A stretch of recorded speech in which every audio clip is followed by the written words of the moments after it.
Hi all, welcome to கியாஸஸ் kitchen. So இன்றைக்கி morning breakfast நான் என்ன எடுத்துக்கிட்டேன்னா தோசை ஹாஃப் பாயில் ரெடி பண்ணலான்னு பண்ணும்போது முட்டை வந்து கலங்கி உடஞ்சிடுச்சு. ஸோ ஓகே பரவாயில்ல, சாப்பிட தானே போகிறோன்னு சொல்லிட்டு பெப்பர் அண்ட் சால்ட்டு போட்டு ஸோ எடுத்துட்டேன். ஸோ என்ன சாப்பிட்டேன்னா முந்தின நாள் வச்ச வந்து மீன் குழம்பு, half boil and dosa. So taste சூப்பராக இருந்துச்சு. அப்புறம் டேரெக்டாக ஈவினிங் தான். ஸோ ஈவினிங் வந்து இன்றைக்கி ஒரு ஸ்பெஷல் டே. அது என்னென்னு நான் வந்து உங்களுக்கு லாஸ்ட்டு சொல்கிறேன். ஸோ அதனால் நான் அன்றைக்கி வந்து என்ன பண்ணியிருந்தேன்னா உளுந்து வந்து ஒரு மணி நேரத்துக்கு முன்னாடி ஊற வச்சுட்டு அரைச்சிட்டேன் அந்த மாதிரி. ஸோ வடை ரெடி பண்ணலாம் அப்படின்னு சொல்லிட்டு தான் உளுந்த வடை. ஸோ அரைச்ச மாவு கூட வெங்காயம் கொஞ்சம் போட்டிருக்கேன், அப்புறம் பச்சை மிளகா 2, அப்புறம் கொஞ்சம் கருவேப்பிலை, அப்புறம் கொஞ்சம் பொடியாக நறுக்குன இஞ்சி, அப்புறம் வந்து சால்ட்டு நமக்கு தேவையான அளவு. ஸோ இதெல்லாம் போட்டு நல்லா மிக்ஸ் பண்ணி எடுத்துட்டேன். மாவு கொஞ்சம் தண்ணி ஆகிடுச்சு. சரி பரவாயில்ல, நமக்கு தெரிஞ்ச மாதிரி போடலாம் அந்த மாதிரி ரெடி பண்ணிட்டேன். ஆயில் வந்து ஹீட் ஆகிடுச்சு.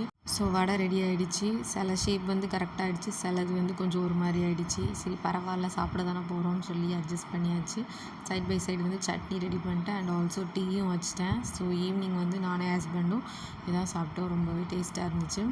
ஸோ இனிமேல் டேரெக்டாக நைட் ரெசிபி தான். நைட்டு வந்து நான் ரெசிபி எதுவுமே ஷூட் பண்ணல, டேரெக்டாக பிளேட்டிங் தான். ஸோ என்னென்னா இட்லி வச்சுருக்கேன். ஸோ இட்லி கூடவே நம்ம வந்து ஆல்ரெடி ப்ரிப்பேர் பண்ணி வச்சுருந்த சட்னி, அதுக்கப்புறம் வடை, இது 2 எடுத்து வச்சுருக்கேன். ஸோ வந்து அதுக்கப்புறம் என்ன பண்ணியிருக்கேன் அப்படின்னா சாம்பார் ரெடி பண்ணேன். ஸோ சாம்பாரையும் ஊற்றியாச்சு. ஸோ சாம்பார் சூப்பராக வந்துச்சு. இது வந்து இட்லி சாம்பார். ஸோ அது கூடவே நான் ஒரு ஸ்வீட் ரெடி பண்ணியிருக்கேன். இது பாசி பருப்பு அண்ட் ரவை போட்டு ஒரு நாட்டு சக்கரை போட்டு ஒரு ஸ்வீட்டு. ஸோ இன்றைக்கி என்ன ஸ்பெஷல் டே அப்படின்னு சொன்னால், நானும் என் ஹஸ்பண்டும் ஃபஸ்ட் மீட் பண்ணது என்கேஜ்மெண்ட்டுக்கு முன்னாடி. ஸோ பொண்ணு பார்க்குறதுன்னு சொல்லுவாங்கள்ல, ஸோ அந்த டைமில் வந்து நாங்கள் ஃபஸ்ட் மீட் பண்ணது.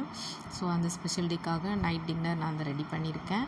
ஸோ தேங்க்ஸ் ஃபார் வாட்சிங், கீப் சப்போர்ட்டிங் மீ.